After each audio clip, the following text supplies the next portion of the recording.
final hour of this 3-hour extravaganza, and here I am, side by side, like Thelma and Louise driving off the cliff with my guy Brady Quinn.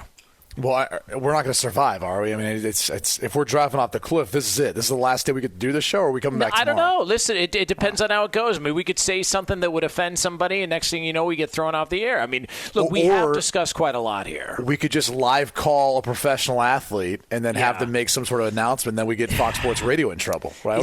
We'll bring it full circle to the Fox Sports family. Yeah, but see, here's the thing, though. If you do that, from what I'm reading, if you do that, then all of a sudden Fox is in a really bad spot with the NFL. And next thing you know, they've put everybody in a bad spot, and they've jeopardized their relationship. Because, Fox would, tear up and ruin their relationship and their contract with the NFL based on Shannon Sharpe calling Julio Jones on a show. That would be the make or break of their relationship with the NFL. What a joke. I know. Unbelievable. It really is, and I'll go one step further and just say this is actually good for the NFL. It's good for the Falcons. It's good for Julio. It's good for all parties involved. We've gotten to the point, I think, as a society when, when there's any sort of attention, when there's any sort of news, it's whether it's good or bad, it ends up being good at some point, either initially or even later on. Because most people now are kind of open to a comeback. They're open to second chances. So even when it's a mistake, we're usually looking for that comeback story at some point because everyone loves a comeback. So it's kind of interesting to see the media reaction though, because I think you hit the nail on the head earlier in the show. This is about egos. It's about people feeling like someone went over top of them to their boss kind of feel, right? Yeah. Like they weren't involved in the decision. They weren't involved in the conversation, and now they want to complain about it. But the reality is this is an era of player empowerment, and this is now an opportunity more than ever where a former player and Shannon Sharpe can utilize his connections to call up Julio Jones on a live show, and they can have a conversation that we should all be appreciative of, by the way. Yes, 100%. How candid, how natural was that conversation? 100%. Totally agree. And this is kind of one of the things that, it kind of irritates me the most about people in the media is they get so upset when you say, well, I've been in the locker room before. It's like, yeah, but the locker room you talk about as players is the locker room when you leave. Just because you step foot in the locker room and conducted an interview, you're not hearing what we're saying about you when you leave, because that's the locker room, right? That's the locker room that players refer to, and that's what's so holy, so sacred.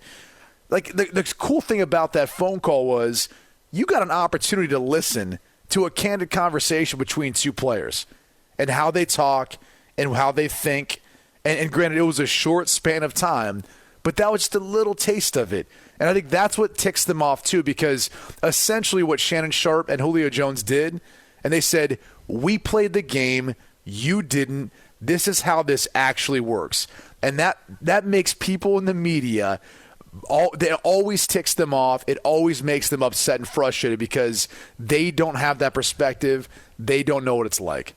Well, it's why I've said this to you on our highly rated Sunday show, which is 8 to 11 p.m. Eastern Time, 5 to 8 Pacific Time, for those of you out there. And I'm sure everybody's going to jot that down. Sunday, 5 to 8 Pacific, 8 to 11 Eastern Time. We got to listen to Jonas and Brady Quinn as we just play grab ass for 3 hours. But I have told you this. My favorite thing in the world that professional athletes do or former athletes do is the thing that people in the media loathe, and it's when you drop the "you never play the game." And it's my favorite. And here's why I don't take offense to it, and this is why media members do take offense to it, because it's true.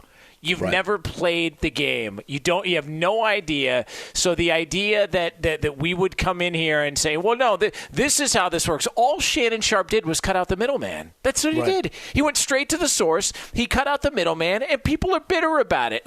And you made the point earlier, and we will be getting to your Aaron Rodgers take. I promise. We have been teasing this. We are going to get to this. But you made the point earlier, and you said, what's the difference between what happened on Undisputed on Fox Sports 1 and whether or not Julio Jones would have done it on Instagram or Snapface or one of these other social media sites. There's no difference. No difference at all. He did it on a national television show with a former player, a Hall of Famer, on national TV for the entire world to see. We have seen athletes do this all the time, whether they unfollow somebody's account or they go on IG Live. Was it Jamal Adams who was trying to get to the Dallas Cowboys? Somebody said, "Hey, you going to come to Dallas?" Was it Earl Thomas who went up to Jason Garrett and said, "Hey, come get me"? This stuff happens all the time, but now we're going to get upset about it? You're just bitter because you didn't have the story. Just be honest. It's crazy. You know what people hate? They hate the truth. I mean, not to reference A Few Good Men, but they can't handle the truth. Yes. And the reality is, too, for most athletes, and especially when you've gone through adversity, and I went through a fair share, especially in the NFL, the only thing you were looking for was the truth. Because most people at that level are geared to be able to say, tell me how bad I stink or what I need to improve on so I can get better. Like, help me understand what I need to do to make this roster to continue my dream of playing a sport for a career. And so it's odd because a lot of people aren't comfortable telling someone to their face what their deficiencies are. Like why they might not make the team or why they might get fired or what they're not good at. Most people don't like that conversation. Athletes do. They do because they're so obsessed with trying to get better, trying to improve, trying to chase perfection, whatever the case may be. Maybe it's just their love, for the game of what they do. But the reality is there's few people who are geared like that. And that's one of those perspectives, too, that it's hard to get and understand unless you've played the sport because, your job can be over in an instant. I mean, I remember walking out to warm-ups one time, seeing a guy they signed who by the end of that practice was cut. I mean, he did not look like, what they thought he was coming in. And I remember thinking to myself, man, that is a cold world right there. I mean, I remember as a quarterback, you'd go in with 3 other guys. And you go throw in a quiet, open space, and then only one of you gets that job, gets that opportunity. It's a crazy thing to be a part of. And, there's no other place where you'll find truth than right there in that moment in a workout like that where the truth is all these people are watching you. They all have a consensus that you're better than the other guys because they're going home and you're getting the job. You're signing the contract. And so that's the hard part is – I think a lot of people, hate facing the truth. And the truth of the matter is these players now can take stuff like this into their own hands. They don't need to talk to the media to be able to get a story out or what they want. Shannon Sharpe took this into his own hands and just straight up called Julio to settle a discussion. So that's the era we're living in now in player empowerment and all that.